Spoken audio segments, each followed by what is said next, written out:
जय माता दी दोस्तों, बात कर रहे हैं 14 अप्रैल से लेकर 20 अप्रैल 2025 का ये सप्ताह वृषभ राशि के लिए कैसा रहेगा।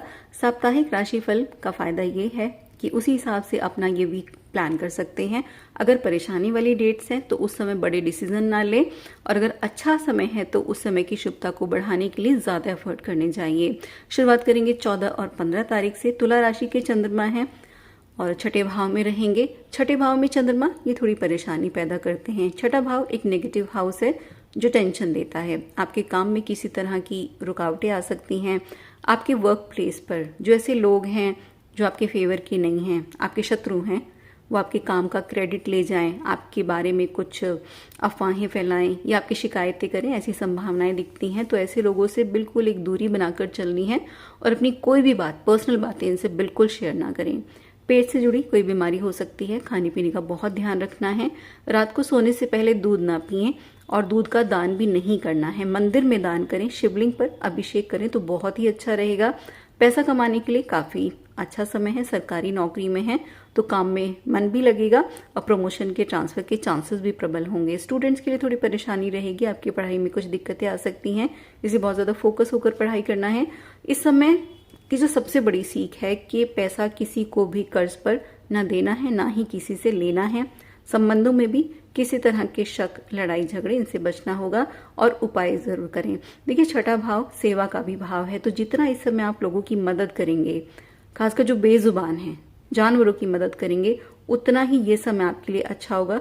स्पेशली अगर आपके घर में कोई पेट है, आपने डॉग पाल रखा है, लेकिन आप हमेशा उसे बांध कर रखते हैं, परेशान रखते हैं, तो ऐसी चीजों से कुंडली का छठा घर खराब होता है।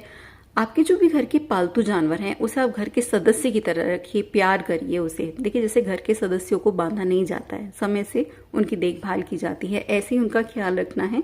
और ऐसे ही जो घर के बुजुर्ग हैं उनका भी ख्याल रखेंगे तो इस समय आपके लिए बहुत ज्यादा पॉजिटिव रहेगा। बढ़ते हैं 16, 17 और 18 तारीख।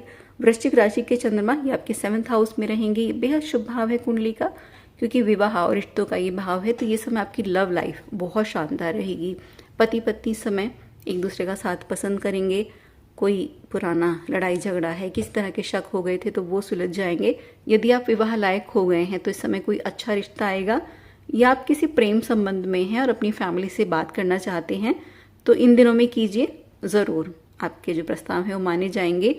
और अगर आप मैरिड हैं तो आपकी माताजी और आपके पार्टनर के बीच किसी तरह की कहासुनी, विवाद हो सकता है। माताजी को पैरों से संबंधित कोई परेशानी रह सकती है, इसलिए समय से उनका इलाज कराइए और उन्हें खुश रखिए, उनके फेवर की बात कीजिए, उनकी मन की सुनिए, तो इस समय आपके लिए अच्छा रहेगा। धन लाभ अच्छा रहेगा, नए कॉन्टैक्ट भी बनेंगे और आपके वर्क प्लेस पर आपकी जीत होगी। अगर आपका बिजनेस पार्टनरशिप में है तो बहुत अच्छा रहेगा, मुनाफे रहेंगे इसमें और आपके पार्टनर के कारण आपका भाग्य चमकेगा। स्टूडेंट्स के लिए बहुत ही अच्छा समय है, आप हर सब्जेक्ट को अच्छे से समझ पाओगे। जॉब में भी नई चीज़ों की तरफ बढ़ोगे, आगे बढ़ने का मौका मिलेगा पैसे कमाने के लिए भी। और किसी तरह के लीगल मैटर्स हैं तो वो भी आपके फेवर के होंगे। इस समय की गई यात्राएं शुभ रहेंगी। सफेद और मीठी चीज़ों का दान करें, भगवान शिव की आराधना करें। अब बात और सप्ताह के आखिरी दिन 19 और 20 तारीख, ये भी थोड़े परेशानियों वाले ही होने वाले हैं, क्योंकि चंद्रमा 8th हाउस में रहेंगे। यहाँ चंद्रमा रहस्यों को दर्शाते हैं, मिस्टीरियस चीजों से आपका जुड़ाव रखेंगे।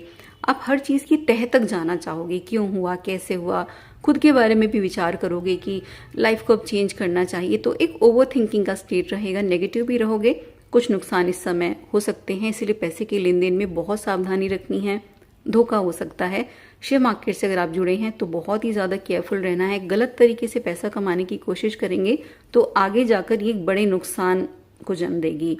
पैतृक संपत्ति में अगर कुछ विवाद है तो अभी आपके फेवर के नहीं होंगे और आपका स्वभाव भी चिड़चिड़ा रहेगा। हो सकता है आप किसी को ऐसी बात बोल दो जिससे लोगों का मन दुखे, या कोई आपको कुछ बोल दे जिससे आप परेशान हो जाएं। कुछ पुरानी बातें इस समय आ सकती हैं जिससे आप दुखी हों और नुकसान होने की तो संभावनाएं दिखती हैं। तो रिश्तों को संभाल कर चलने की जरूरत है। कोई भी नया काम, नई यात्रा ये परेशानी का कारण बनेगी, इसलिए बड़े डिसीजन इस समय नहीं लेने हैं। जो भी लोग रिसर्च के फील्ड से जुड़े हैं आपके लिए बहुत शानदार समय है और इस समय अगर आप मेहनत करते हैं तो बहुत बड़ी कामयाबी मिलेगी, क्योंकि अष्टम भाव अचानक से तरक्की को भी दिखाता है। जितना आप मेडिटेशन से जुड़ोगे उतना भाग्य आपके लिए अच्छा रहेगा। महादेव की आराधना करें और इस समय हनुमान चालीसा का पाठ जरूर करें, इससे समय में शुभता आएगी। तो जानकारी थी सप्ताह के बारे में। ईश्वर आपका दिन शुभ रखे, इसी मंगल कामना के साथ धन्यवाद।